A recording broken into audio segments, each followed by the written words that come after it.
I found this unbelievable explanation of dealing with anxiety or PTSD or abuse or trauma from Jordan Peterson.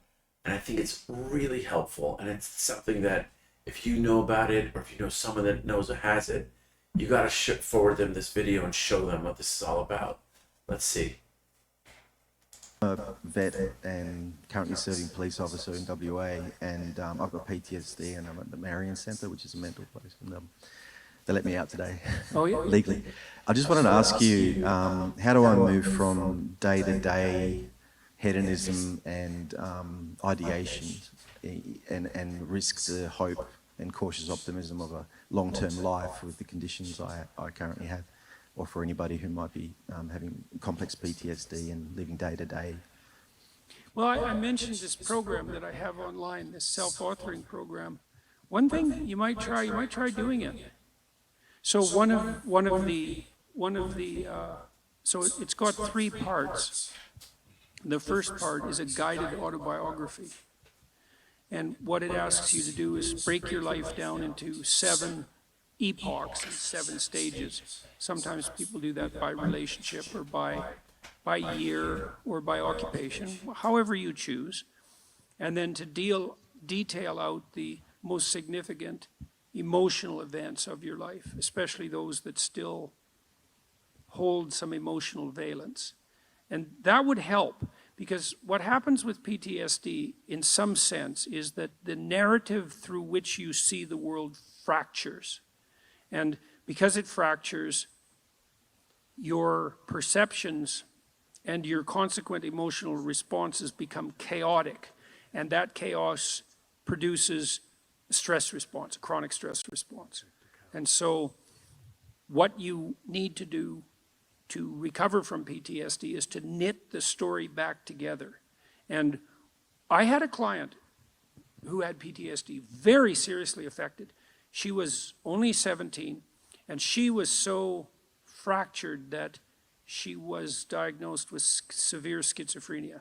And when I first saw her, she could barely talk, and she could barely focus her eyes, and she would move her hands up and down, and like she was grasping for something. And I asked her why, and she said that she could see lines in front of her and that she was trying to interact with them. I mean, when your perceptions are fractured, you're in pretty rough shape. And it turned out that she had been terribly bullied by a boy whose amorous advances she had rejected, and he set out to make her life hell, and certainly succeeded. And I had her walk through this past authoring program in the course of therapy. And she could hardly write to begin with. And we went through her life right from the beginning. And as we went through it, she got more and more coherent. And by the time we had brought her up to date, including walking through this catastrophic bout of bullying and the school's absolute inability to do anything about it, she had glued herself back together. So the other thing I would carefully recommend, especially if what traumatized you happened more than 18 months ago, is that you spend some time either writing about it, or another thing to try is just before you go to sleep, bring the memory to mind, and not enough to push you farther than you want to go, but as vividly as you can, and then let it go. Like, don't push yourself harder than you can. You'll see, you want to initiate a process of active engagement with the dragon that burned you, fundamentally. The psychophysiological pattern of active engagement is the opposite to the psychophysiological pattern of involuntary stress. And so if you can practice embodying that voluntary confrontation, then that stance can come to dominate. And that's the stance you want to dominate, because that moves you forward voluntarily into the world. And so, and that, in all probability, that will work. So I had this is a friend of mine. He had PTSD, and he had been brutalized in a Canadian residential school when he was a kid, and it was bloody rough, like Auschwitz level rough. It was really bad. You can't listen to his story without it like breaking down, you know, it's bad. And he told me that he hadn't looked in a mirror for 40 years. He was unable to face himself, eh? And he also told me that when he dreamed, he was still 8 years old in his dreams, same age he was when the cataclysm occurred.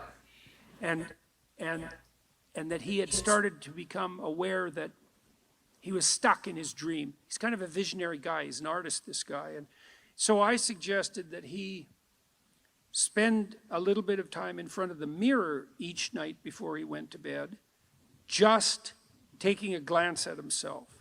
Because he had not looked at himself for so long, he didn't even know how old he was.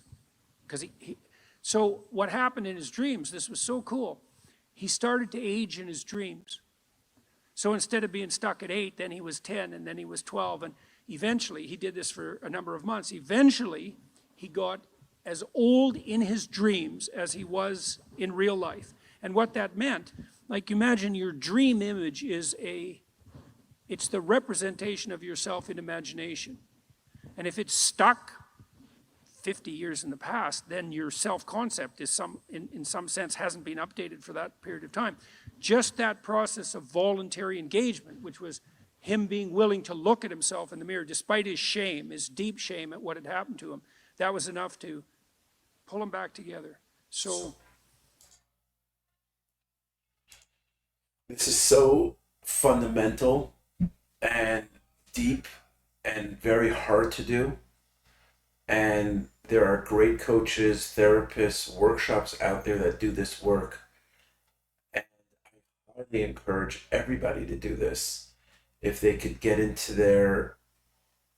that space that Jordan is recommending of really revisiting the past and facing it and sitting with it.